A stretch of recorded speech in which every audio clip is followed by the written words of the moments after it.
The rice was cold by the time Daniel Reyes found his usual spot on the observation deck. He did not mind.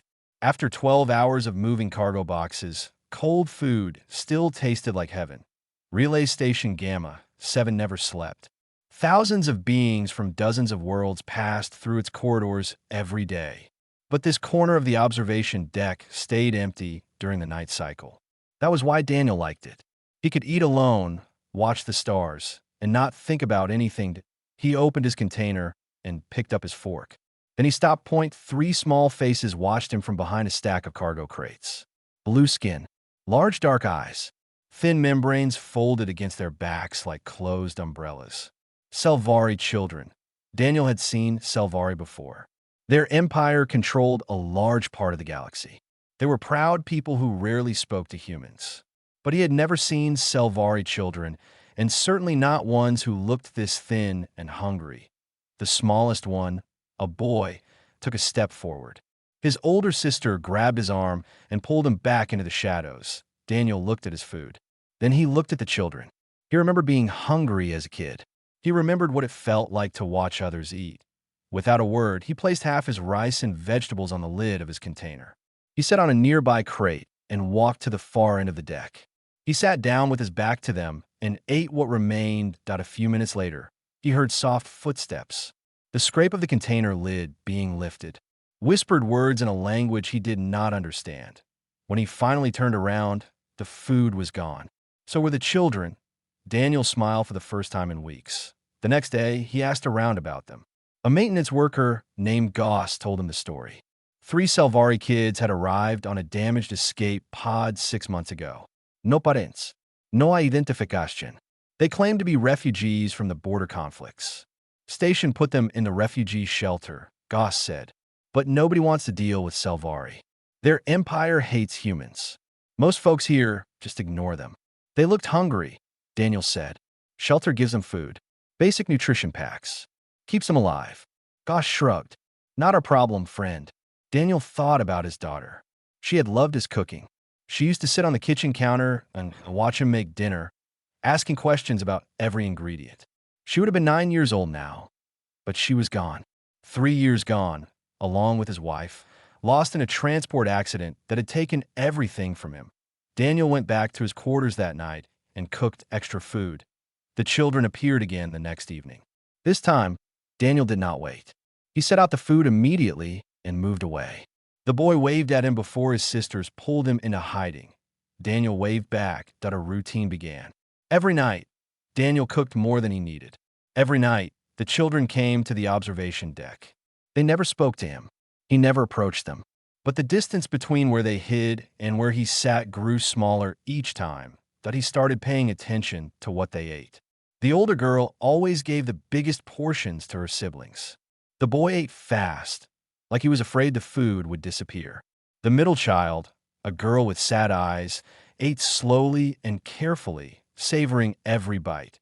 Daniel began researching Selvari dietary needs on his datapad. He learned they could not digest certain proteins found in meat. He learned they needed specific minerals that most station food lacked. He adjusted his recipes. One night, 2 weeks into their silent arrangement, the boy found a small toy in the food container. A carved wooden bird that Daniel had made during a long shift. The boy's face lit up with pure joy. His older sister looked at Daniel from across the deck. She did not smile, but she nodded once. It was enough. 3 weeks passed. The children grew less thin. Their movements became less fearful. The boy started humming while he ate. The middle girl began drawing pictures in the dust on the deck floor. But the older sister remained watchful. Her eyes constantly scanned the corridors. She kept her siblings close. She flinched at sudden sounds. Daniel recognized that look. It was not the look of a refugee. It was the look of someone being hunted. That he did not ask questions. He just kept cooking. One evening, station security swept through the area. Daniel watched the children vanish into the shadows with practiced speed. He stepped into the corridor and accidentally bumped into the lead guard, spilling cargo manifests everywhere. Sorry, he said, taking his time to pick up the papers. Clumsy tonight. By the time the guards moved on, the children were safely hidden. That night, the older girl approached him for the first time. She stood 3 meters away, ready to run. "Why?" she asked.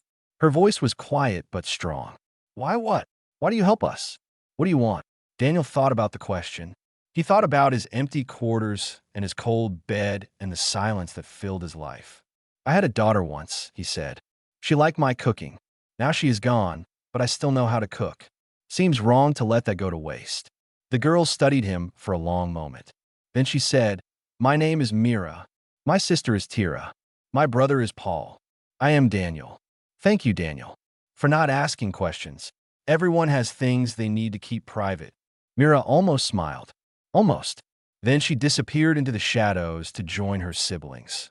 Daniel cleaned up the empty containers and headed home. For the first time in 3 years, his quarters did not feel quite so empty. Tira spoke first.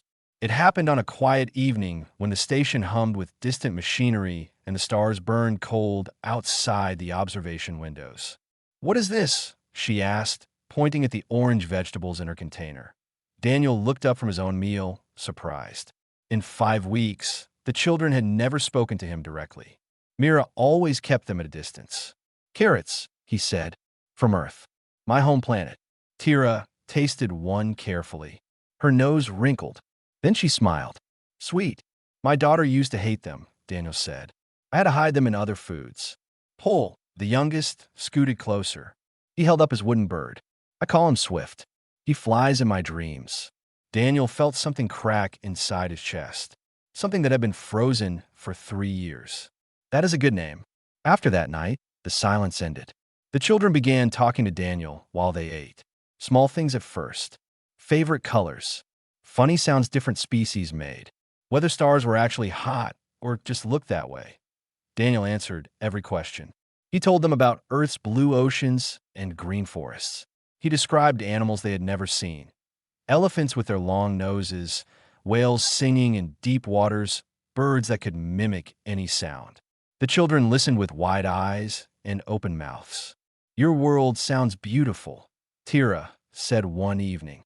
"It is," Daniel agreed, "but it is far away. Most humans out here never go back." "Do you miss it?" Daniel thought about his childhood home. The small house with the vegetable garden. His mother teaching him to cook. Summer evenings catching fireflies with his sister. Every day, he admitted, Mira rarely joined these conversations. She sat apart, watching the corridors, keeping guard. But Daniel noticed she was listening. Sometimes he caught the ghost of a smile on her face when Paul said something funny. One night, Daniel brought a special dish. It had taken him hours to prepare. He had traded 3 days of overtime pay for the ingredients. "This is for you," he said, presenting the food to Mira. "I researched traditional Selvari meals. This is not exactly right, but it is as close as I could make with what is available here." Mira stared at the dish. Her hands trembled. For a moment, her careful mask cracked, and Daniel saw something raw underneath. Pain, longing, memories. "This is what our mother used to make," she whispered. "I am sorry. I did not mean to upset you." "No." Mira wiped her eyes quickly. "No, thank you. We have not had anything that tasted like home in so long." The children ate together that night, properly together, sitting in a circle with Daniel. Paul climbed into Daniel's lap halfway through the meal and fell asleep there. Tira leaned against her sister. Mira, for once, stopped watching the corridors. "Tell me about your home," Daniel said gently. "Not secrets, just what you miss." Tira spoke first. "Gardens. Our home had beautiful gardens. Purple flowers that glowed at night. Music," Paul mumbled sleepily. "Mama sang songs." Mira was quiet for a long time. Then she said, "Safety. I miss feeling safe." Daniel did not push further. He just held Paul a little closer and let the silence wrap around them like a blanket. The next week, station security increased their patrols. Rumors spread about smugglers operating in the lower levels. Daniel noticed the children growing more anxious. Mira hardly slept any more. One evening, guards marched through the observation deck during their usual mealtime. Daniel saw the children freeze behind their hiding spot. Paul started to cry. Tira clamped her hand over his mouth. Daniel stood up and walked toward the guards. "Hey," he called out. "You guys looking for the smugglers? I think I saw some suspicious activity near Docking Bay 12. The lead guard frowned. Docking Bay 12 is on the other side of the station. Really? These corridors all look the same to me. Daniel scratched his head and played dumb. Saw the night shift makes my brain foggy. The guards moved on, muttering about wasting time. Daniel returned to his spot and continued eating like nothing had happened. Later, when the children emerged, Mira approached him alone. Her siblings stayed back, sensing something important. "You keep helping us," she said. "You do not even know who we are." "I know enough." "You know nothing. If you knew the truth, you would run away." Daniel looked at this young girl carrying a weight no child should bear. He thought about his own daughter, who never had to carry anything heavier than her school bag. "Mira, I lost my family 3 years ago. My wife, my daughter. For a long time, I wanted to die too, but I did not. And now I wake up every day, and I move cargo, and I cook food, and I try to remember why life matters." He paused. "You three are the first good reason I have found." Myra's eyes filled with tears. She fought them back. "We cannot tell you who we are. It would put you in danger. Then do not tell me. I do not need to know." "Why? Why do you not need to know?" Daniel smiled sadly. "Because you're just children who need help. That is enough." Mira broke. She hugged him suddenly, fiercely, desperately. Her small body shook with sobs she had held back for months. "I am so tired," she whispered. "I'm so tired of being scared." Daniel held her gently. "I know, but you are not alone anymore." When she finally pulled away, her face was wet, but her eyes were clearer, lighter. "Thank you," she said, "for everything. Thank me by eating your vegetables. You're still too thin." Mira laughed. It was the first time Daniel had heard her laugh. It sounded like hope. The warning sirens started screaming at midnight. Red lights flashed through every corridor. A solar storm was coming, and it was going to be bad. Daniel woke from a restless sleep and immediately thought of the children. The refugee shelter sat in one of the oldest sections of the station. If the power failed there, life support would go next. He pulled on his boots and ran. The station was chaos. People rushed in every direction. Announcements blared in 6 different languages. Emergency teams pushed through the crowds with equipment and supplies. Daniel reached the refugee section just as security began evacuation. Hundreds of displaced beings poured out of the shelter, guided toward the central hub where backup systems were strongest. He searched every face. Blue skin, dark eyes, wing membranes. Nothing. The Selvari children. He grabbed a guard's arm. 3 of them. Where are they? The guard shrugged him off. Everyone is being moved to the hub. Find them there. But Daniel knew better. Mira would never take her siblings into a crowded space full of strangers. She would hide. She would find somewhere dark and quiet where no one could find them. That he turned away from the evacuation and headed deeper into the emptying section. The power flickered. Emergency lights cast long shadows down abandoned corridors. Daniel called their names softly, checking every corner, every storage closet, every maintenance hatch. That he found them in a ventilation junction, pressed together in the darkness. Pole was crying silently. Tira held him tight. Mira stood in front of them both, ready to fight. When she saw Daniel, her whole body sagged with relief. "Come with me," he said. "My quarters are near the central hub. The power will hold there." "We cannot." Mira shook her head. "Too many people. Too many eyes. My quarters are small, but they are private. No one will see you. I promise." The station shuddered. A deep groaning sound echoed through the walls. Somewhere far away, something exploded.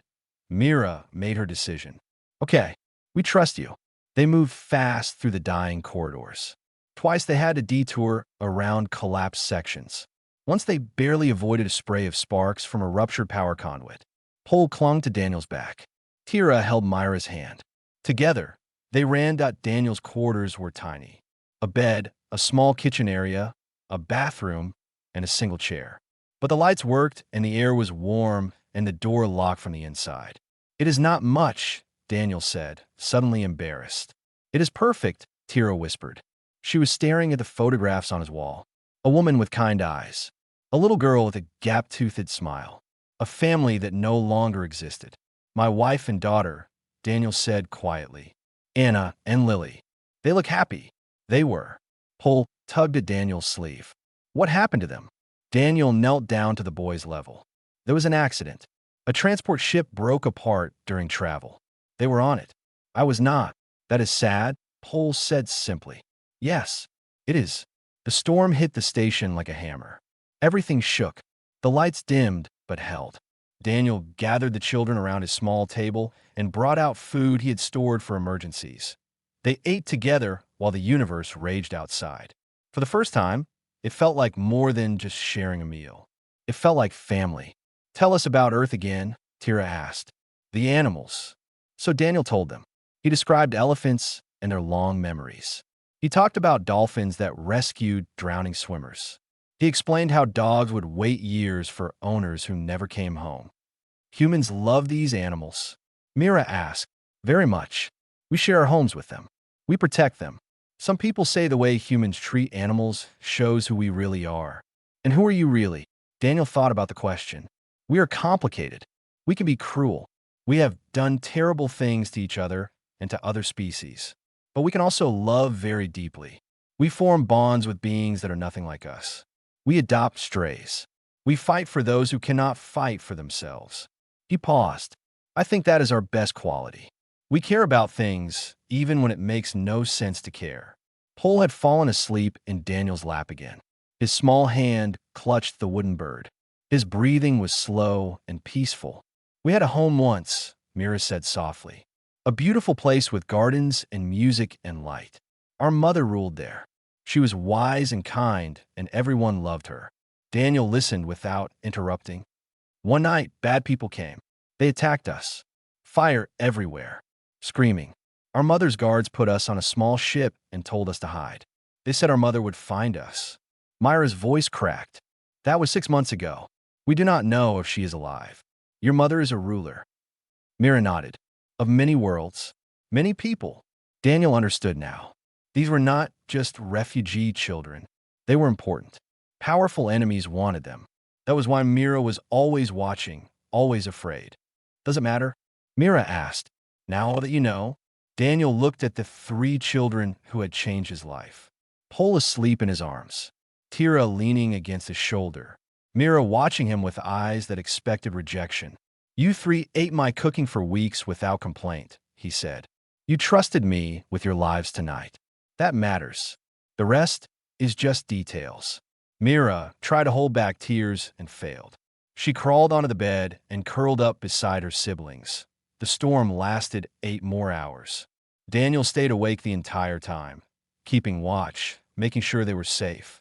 When the power fully returned and the all-clear sounded, the children had to go back. The shelter would notice their absence otherwise. They could key the door. Mira paused. You could get in trouble for hiding us. I have had worse problems. We should not come back. We put you in danger. Daniel smiled. I will be at the observation deck tomorrow night. Same time. I am making soup. Mira wanted to argue. He could see it in her face. But Pole was already cheering about soup, and Tira was already planning what stories to ask for, and even Mira could not resist their happiness. Tomorrow then, she agreed. They disappeared into the recovering station. Daniel watched them go, then returned to his quarters to sleep. His small room felt less empty now. The photographs on the wall seemed to smile differently. Anna and Lily, gone but not forgotten. Maybe, Daniel thought, the best way to honor them was to keep loving. Keep cooking. Keep caring for strays. It was not a bad reason to live. 3 strangers arrived on the station 2 weeks after the storm. Daniel noticed them immediately. They moved wrong. They looked wrong. They asked the wrong questions that he first saw them in a supply bar near the cargo docks. Tall figures in dark cloaks, speaking quietly with the station merchant. Money changed hands. The merchant pointed toward the refugee section. Daniel moved closer, pretending to read cargo manifests. 3 Selvari children, one stranger said. Siblings. The eldest would be protective, suspicious. They had been hiding for months. Daniel's blood went cold. Plenty of Selvari refugees around. The merchant replied. Why do you want these specific ones? That is not your concern. Find them for us, and there will be more payment. Daniel slipped away before they could notice him. His hands shook as he walked. His mind raced through possibilities, each one worse than the last.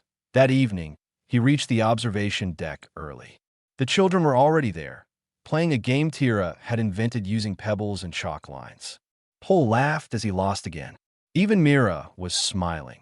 When they saw Daniel's face, the laughter stopped. What happened? Mira asked immediately. People are looking for you. Profesionals. They are offering money for information. Mira went pale. She grabbed her siblings and pulled them close. How many? I saw 3. There might be more. We have to run. We have to hide. Where? They are searching the entire station. I do not know. I do not know. Myra's voice cracked. For the first time, she looked like what she was. A frightened child. Tira started crying. Pole hugged his wooden bird and trembled. Daniel made a decision. I know a place. An old cargo bay in Section 7. It is off the main maps. I can get you supplies. What? Mira demanded. Why do you keep helping us? You know who we are now. You know how dangerous this is. Walk away. Save yourself. Daniel thought about the men in dark cloaks. He thought about what they would do to 3 small children if they found them. No, he said simply. You will die for us. Maybe, but I am not going to let them take you. Mira stared at him. She was too young to understand why a human would sacrifice himself for Selvari children. The 2 species had fought wars. They barely tolerated each other. None of it made sense, but Daniel was not thinking about species or politics or history. He was thinking about Pole's laugh and Tira's drawings and Myra's rare smiles. He was thinking about cold rice and warm evenings and the way his empty life had filled with purpose again. Some things mattered more than survival. Come on, he said. We need to move now. They went through maintenance tunnels and forgotten corridors. Daniel had worked on this station for years. He knew paths that did not appear on any map. He knew which cameras were broken and which guards were lazy. The cargo bay was dusty and dark and full of abandoned shipping containers. Daniel had prepared it days ago, without really knowing why. Food, water, blankets, a small heater. Everything 3 children might need. Stay here, he told them. Do not leave for any reason. I will bring more supplies tomorrow. Mira grabbed his arm. Be careful. These people, they are not ordinary criminals. They work for someone powerful. Someone who wants us dead. I will be careful. Daniel. Her voice caught. Thank you. For everything. He squeezed her hand gently. Thank me by staying safe. The next 3 days were tense. Daniel watched the strangers from a distance. They were methodical. They bribed officials. They questioned merchants. They searched every corner of the refugee section. Daniel fed them false information through careful whispers. He pointed them toward the wrong docking bays. He suggested the children might have left on a cargo ship. Anything to buy time. But the hunters were patient. And they were thorough. On the 4th day, they found a cargo bay. Daniel was there when they arrived. He had been bringing food when he heard footsteps.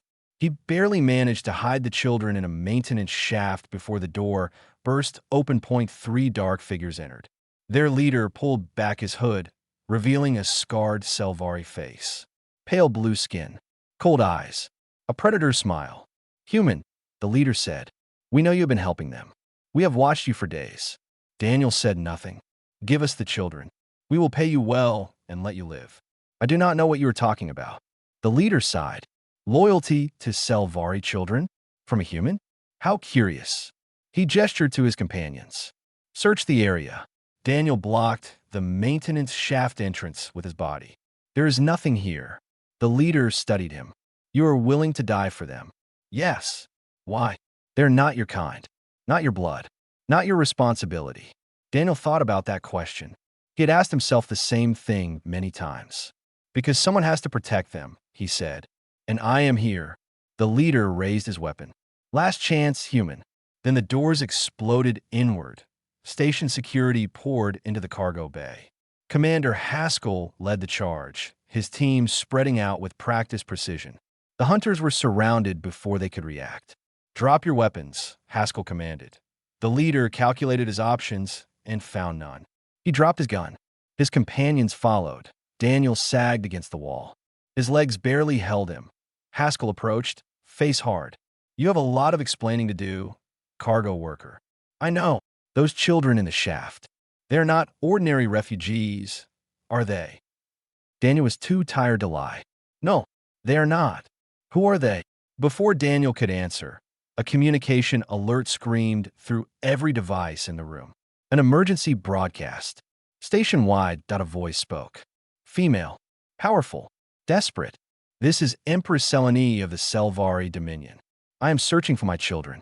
They were lost 6 months ago after an attack on my vessel. I have tracked the criminals who hunt them to Relay Station Gamma 7. To whoever protects my children, I offer my eternal gratitude. To whoever harms them, I promise the full wrath of my empire. Silence fell over the cargo bay. Haskell looked at Daniel. Empress Selene's children? Daniel nodded slowly. I just thought they were hungry kids. From the maintenance shaft, 3 small faces peered out. Mira was crying. Tira was laughing. Pole was waving his wooden bird. Mama is alive, Mira whispered. She is alive. The hunters were dragged away in restraints. Their communications had been traced. They worked for a noble house, trying to seize power through eliminating the royal bloodline. Their plot had failed, and an empress was coming to claim her children. Daniel sat down heavily. His hands would not stop shaking. Haskell stood over him. You protected the heirs to the Selvari throne. Do you understand what that means? Not really. It means everything is about to change. Daniel looked at the 3 children running toward him. Pole crashed into his arms. Tira grabbed his hand. Even Mira joined the embrace. Whatever was coming, he decided, was worth it. Every moment had been worth it. He held them close and waited for their mother. The holding room felt smaller than it was. Daniel sat on a metal bench while armed guards watched him from every corner. Commander Haskell paced back and forth, rubbing his temples. Let me understand this correctly, Haskell said. You found 3 starving children. You fed them for 2 months. You never once asked who they really were. They were hungry. That was enough. They are heirs to one of the largest empires in the galaxy. Their mother commands 1,000 warships. Their disappearance nearly started a war. Haskell stopped pacing. And you just gave them rice? Daniel shrugged. The rice was quite good. Haskell stared at him like he had grown a second head. That a door opened. 3 small figures burst through, escaping their official escorts, and threw themselves at Daniel. Pole climbed into his lap. Tira grabbed his arm. Mira pressed against his side. They said we could not see you, Pole complained. But we told them you were family. Are you in trouble? Tira asked worriedly. We told them you helped us. We told them everything. Mira said nothing. She just held on to him like he might disappear. Daniel hugged them all. I am fine. Just answering some questions. An officer approached nervously. Commander, we have received word. The Empress's flagship has entered station space. She will arrive within the hour. The room went quiet. Everyone understood what this meant. Empress Selene was not just coming to retrieve her children. She was coming with power that could crush this station without effort. How she chose to react would shape human-Selvari relations for generations, and her reaction would depend heavily on how her children had been treated. Well, Haskell muttered, I suppose we should prepare for royalty. The next hour was chaos. Station officials rushed to clean corridors and arrange formal receptions. Diplomats arrived through emergency transport to handle negotiations. Security tripled. Everyone wore their best clothes and their most nervous expressions.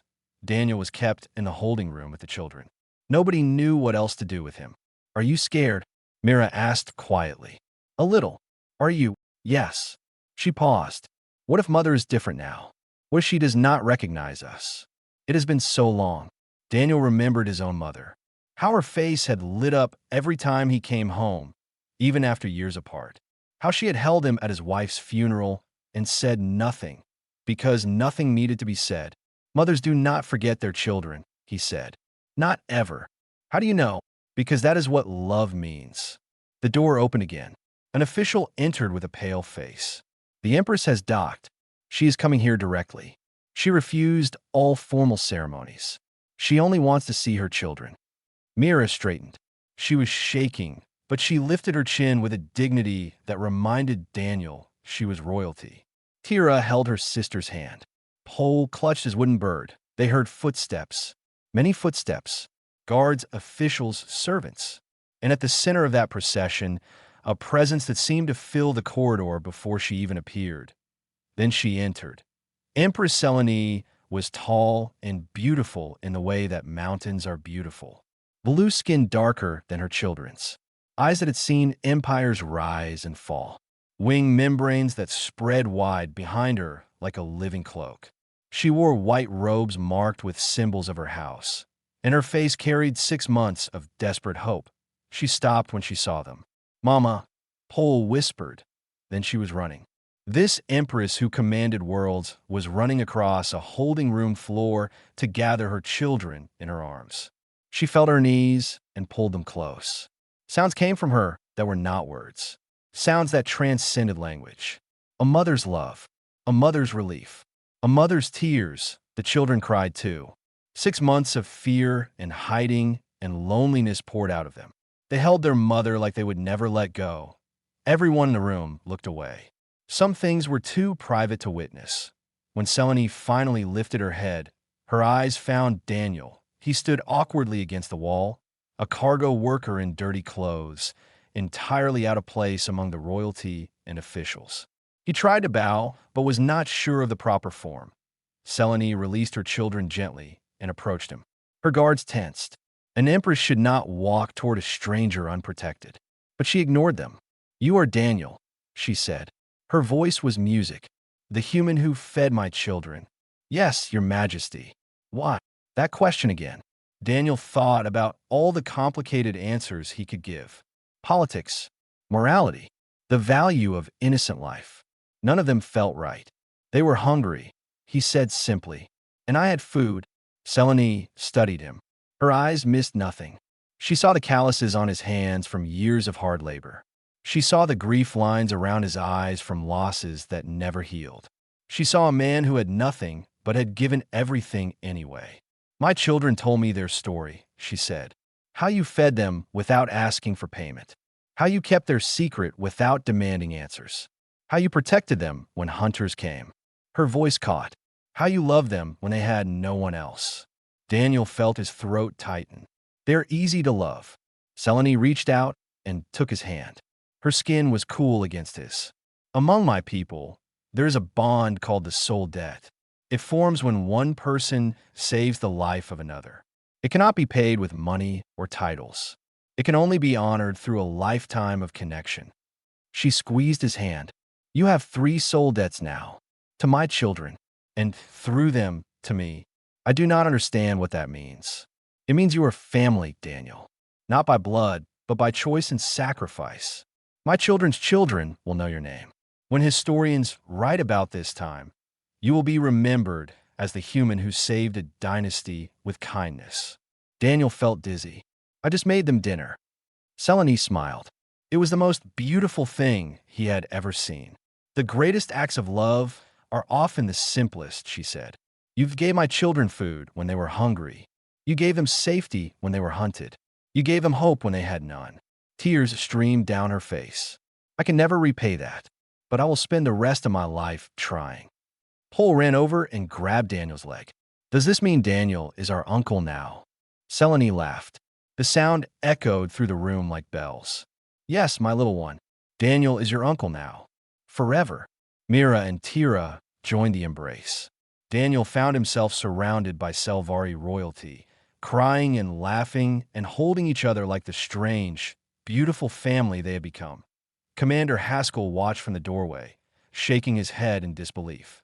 "Well," he muttered to himself, "that is not how I expected this to end." But Daniel was not listening. He was too busy being home. Word spread across the galaxy within hours. Every news network carried the story. A human cargo worker had protected the lost heirs of the Selvari Dominion. An empress had called him family. The political implications sent diplomats scrambling and analysts theorizing. But Daniel did not care about any of that. He sat in the station's finest guest quarters, wearing borrowed clothes that did not fit, surrounded by luxury he had never imagined. Servants kept offering him food and drink. Officials kept trying to brief him on proper protocol. All he wanted was to see the children that a knock came at his door. Mira entered alone, wearing robes that marked her as a princess. She looked uncomfortable. She looked beautiful. She looked like she was carrying the weight of two worlds. "They want to give you things," she said. "Titles, land, money. My mother asked what you would like." Daniel thought about it. He thought about his tiny quarters and his cargo work and his lonely evenings. He thought about everything he had lost and everything he had found. "Can I ask for anything? Anything at all? I want permission to keep cooking dinner for you three whenever you visit." Mira laughed. Then she cried. Then she hugged him so hard his ribs hurt. "That is all you want. That is everything I want." The formal ceremony happened in the station's central hub. Thousands watched in person. Millions more watched through broadcasts. Empress Selene stood on a raised platform with her children beside her. Daniel stood below, feeling exposed and ridiculous. Selene raised her hand. Silence fell. "My people," she said, her voice carrying through speakers across the station. "You know what happened to my children. You know they were hunted. You know they were alone." She paused. "What you do not know is how they survived." She looked at Daniel. This human had no reason to help them. "Our species have a troubled history." He could have turned them in for reward. He could have ignored them entirely. Instead, he fed them from his own plate. He protected them with his own body. He loved them with his own heart. Daniel's face burned. He wanted to disappear. "I'm told that humans have a saying," Selene continued. "Actions speak louder than words." This man's actions have spoken louder than any treaty or alliance. They have shown my people what humans can be at their best. She descended from the platform and stood before Daniel. Around them, guards, officials, and dignitaries held their breath. "Kneel," she said. Daniel knelt. "By the authority of the eternal throne, I name you guardian of the royal house. This title has never been given to anyone outside our species. It means you are bound to my children for life. Their joy will be your joy. Their pain will be your pain. Their enemies will be your enemies." She placed her hand on his head. "Do you accept this burden?" "Yes," Daniel whispered. "Then rise, Daniel Reyes. Rise as uncle to princes and princesses. Rise as friend to the Selvari Dominion. Rise as proof that kindness can change the stars." He stood. The crowd erupted in cheers. Selvari and human voices mixed together in a sound that had never been heard before. Pole broke free from his attendants and ran to Daniel. "Uncle Daniel! Uncle Daniel! Did you hear? You are stuck with us forever." Daniel caught the boy and lifted him high. "Is that supposed to be a punishment?" "The worst punishment," Mira said, joining them. "We are very demanding. We expect dinner at least 3 times a week." "For times," Tira added, "and dessert."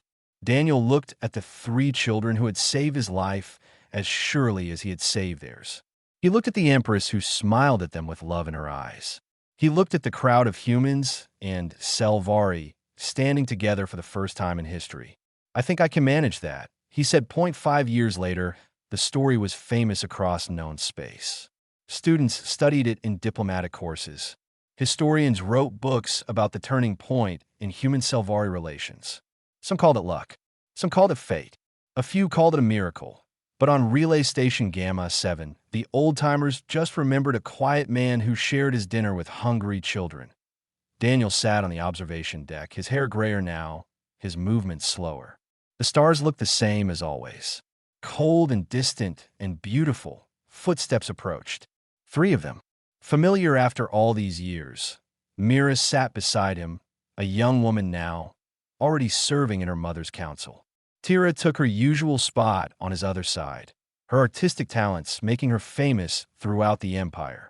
Pole, taller than Daniel now, dropped down cross-legged in front of them. "We brought food this time," Pole said, holding up containers. "Mira made it herself. It is probably terrible," Mira admitted. "But I followed your recipe." Daniel opened a container. The smell hit him immediately. Rice and vegetables. His old recipe.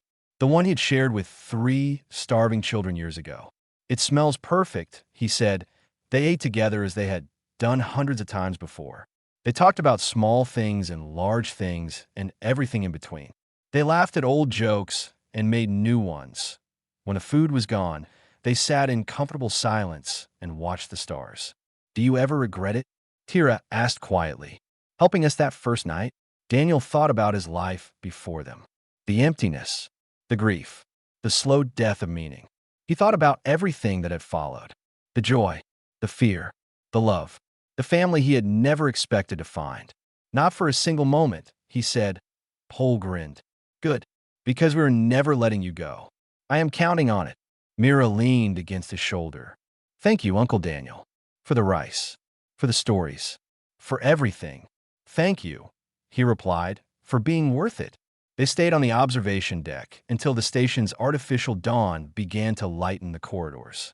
3 Selvari royals and 1 human cargo worker, bound together by something stronger than blood or species or history. Family. The best thing Daniel had ever made. Better even than the rice.